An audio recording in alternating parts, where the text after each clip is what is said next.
This one's called The Truck Stops Here. It was 1948.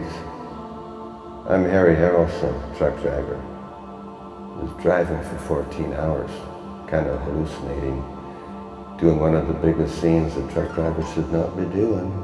Big sin. Dozing off.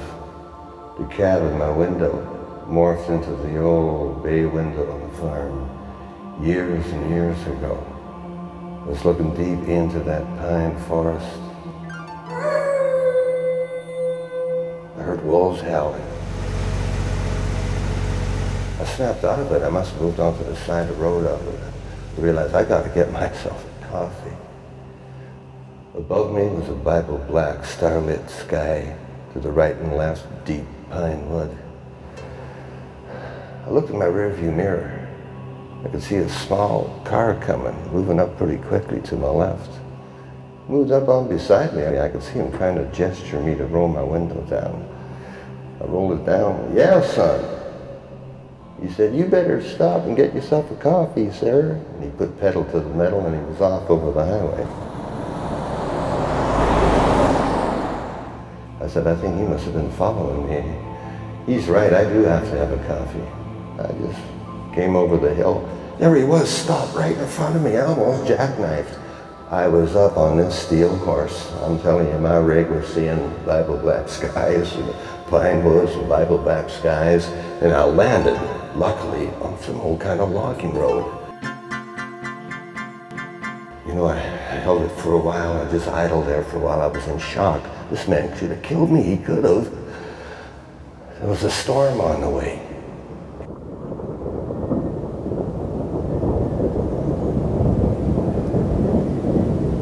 I could smell it and I could hear the thunder coming. The lightning was sparking it up. It looked like the veins on my eyeballs. I was in some kind of a shock. I started to idle a bit and move a little forward, and I looked a little farther up. And there was a sign, and there was a long figure just leaning on it. So I just pulled up to him, rolled my window down. "Are you going down to Vale, my friend?" I said, "Well, I don't know where Vale is. I just want to turn my rig around and get back in." "Well, I know where it is. I'm the gatekeeper. Can I get a ride?" he said. "Yeah, sure." And he jumped in. We started to move on. I could see in the distance there was a little settling there. It must have been the town of Vale. It had a red glow on it deep in that dark pine wood. Kind of strange, so I said to the lad, I said, "I almost jackknifed and was almost killed off Highway 5. Is that right?" he said. I said, "Yes, I ended up on this logging road. What I'm going to do is, I guess I can just get off on the other side of Vale and get on the highway." "Well, the truth is," the kid said, "there's really no other way out of Vale. The people here in Vale they don't really want to go anywhere. What you do is you turn at the end. There's a restaurant there. It's called The Truck Stops Here, and you can make your way back. Or right up there already at the gate there, you can drop me off." I said, "Yeah, okay. Well, thanks a lot, Harry," he said. I said, "Just a minute. I never told you my name." "Oh, well, my name's Luke," he said. You kind of look like my Uncle Harry." Okay, he got off. I looked at this entrance. It's a pretty fancy gate for a little town. So I moved in towards Vale.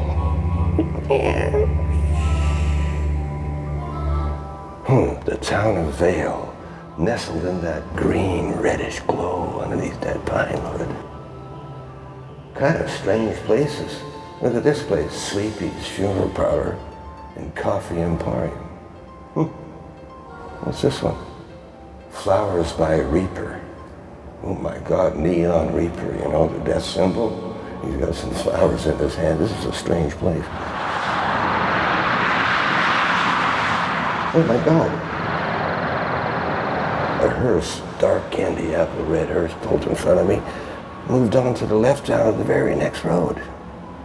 Now I see a little farther up, there was another black hearse. I said, everyone drives hearse in this town. Taking a look at all of them. Oh, the Travel Lodge and Coffin Maker. Coffee shop emporiums. All of these places, the motel seems to be linked in with coffee shops. This is strange. I got a little farther up and I could see Trucker's Heaven. The truck stops here.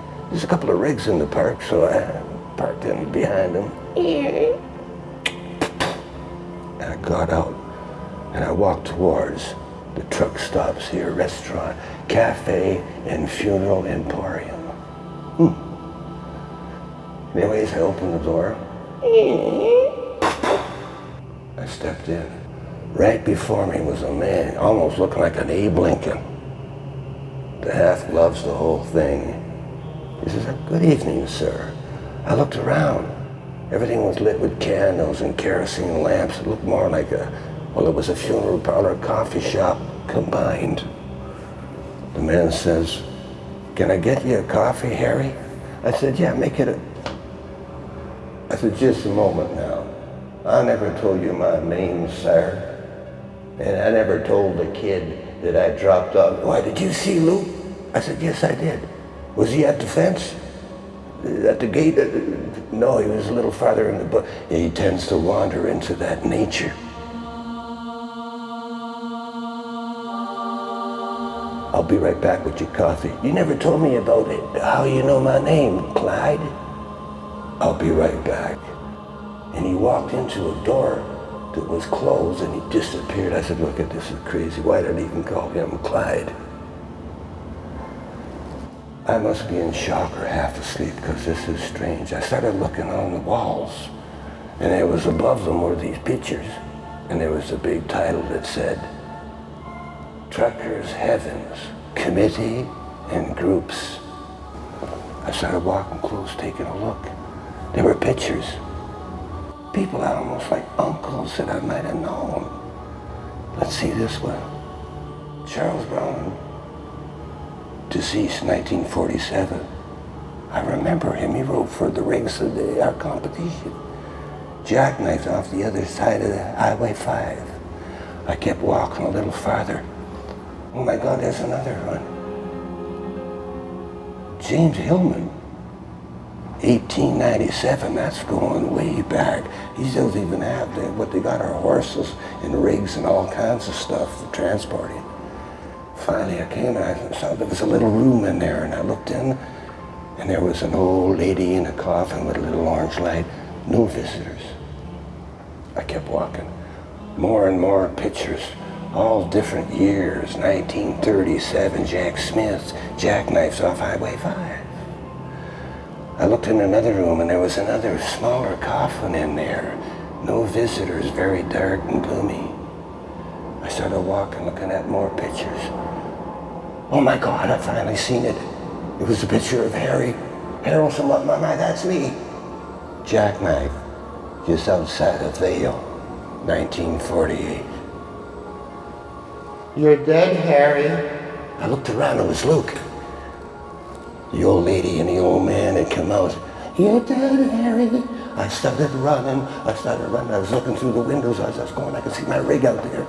I come flying off the veranda in the back and they were right behind me. I had to run past my truck. I was into the bush and they were at me and I was, "Help, help!" Ding, ding, ding. Everything was bright. I was in some kind of, I was in the hospital. There was a nurse looking at me. Doctor, he's came out of it." And the doctor came up. "Mr. Harrelson, you've been in a coma for 30 years. Yes, everyone you know is gone now. Can you tell me, did you receive or anything at all? Was there any kind of thinking?" I seen a nurse looking, a couple of patients sit up looking, waiting for the answer. I said, "Well, you know what, to tell you the truth, Doc, complete blackout. But can you ask you one question?" "Yeah, sure, son." "Can I have a coffee?"